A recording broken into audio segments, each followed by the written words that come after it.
బయట తింటున్నాం కదా, బజ్జీలు బోండాలు ఆయిల్ నీళ్ళు చెత్త తింటున్నాం కదా, లోపలికి పోతే ఏమవుతుంది?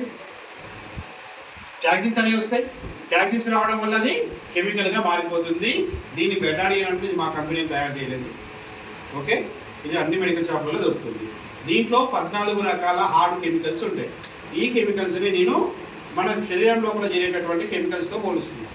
అంటే ఇంత ఆరోగ్యవంతమైన శరీరం లోపలికి మనం తీసుకునే పాలు, పెరుగు, లేకపోతే కూరగాయలు, రైసు, ఇంకా మనకి చాలా చాలా రకాలు మనం బయట తింటూ ఉంటాం కదా, ఆయిల్ కావచ్చు, మెడిసిన్స్ కావచ్చు, అవన్నీ దీంతో పోలుస్తున్నా.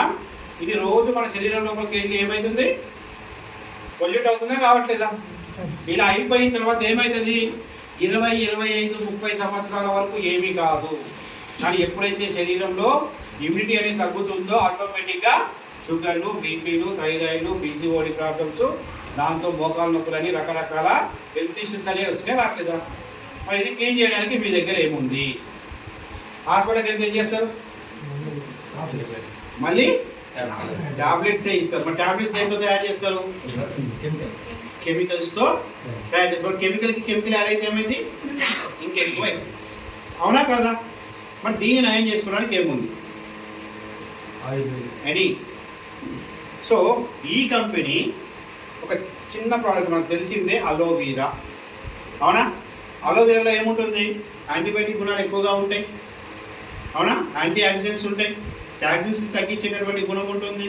అండ్ మెటబాలిజాన్ని మనకి ఏమంటారు? బ్యాలెన్స్ చేస్తుంది. మెటబాలిజం బ్యాలెన్స్ ఉంటే వాళ్ళకి ఎప్పుడు ఆరోగ్యంగా ఉంటారు, గుర్తుపెట్టుకో. మరి అలోవీరా మనం డైరెక్ట్ తీసుకుంటామా? ఎట్లుంటుంది? చేదు ఉంటుంది. అందుకోసమని కంపెనీ ఏం చేసి మనకి ఏం చెప్పినా R&D డిపార్ట్మెంట్ ఉంది. సో మరి ప్రజలు టేస్ట్ కోరుకుంటారు కాబట్టి మన కంపెనీ దీంట్లో ఏం చేసిందంటే ఎర్ర జామని యాడ్ చేసింది. జాంకాయ ఇష్టంగా తింటాం, అందుకే యాడ్ చేసింది. సో స్మెల్ బాగుంటుంది, తాగినా కూడా చాలా బాగుంటుంది. రోజు మనం దీన్ని కనుక రోజు తాగామనుకోండి, లేదా ఇందులో సో ఇందులో జస్ట్ ఒకసారి ఎంత 10 ml అంతే కదా. సో నేను ఎక్కువ వేయట్లేదు, కొద్ది కొద్దిగా వేస్తాను. కట్టి ఒక 3-4 డ్రాప్స్ చేస్తాను.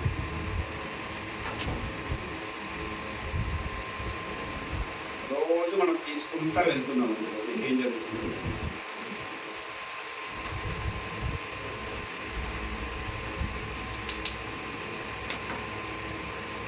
సో ఇలా రోజు మనం తాగుకుంటూ వెళ్తున్నాం అనుకోండి, ఒకేసారి తగ్గిపోయిందా ఏదైనా?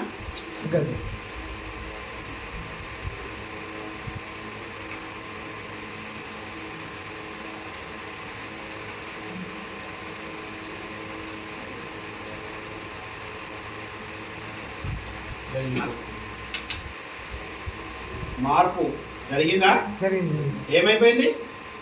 వాటర్ శరీరం లోపల ఉన్నది మొత్తం క్లీన్ అయిపోయిందా కాలేదా? సో దేని ద్వారా వెళ్ళిపోయింది?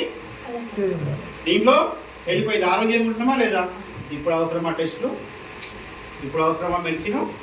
చూడండి, ఒక చిన్న మార్పుతోనే పనితనం ఉందా లేదా? అంతనే ఉందా? ప్రోడక్ట్లో మొత్తం చూడాలని ఇంకా చూడొచ్చు, ఇంకోటి కూడా చూపిస్తాను. ఎందుకంటే మహిళలు ఉన్నారు కాబట్టి మేజర్లీ మేడం. క్లియరా? బాగుందా? ఇల్లు ఏమున్నాయి?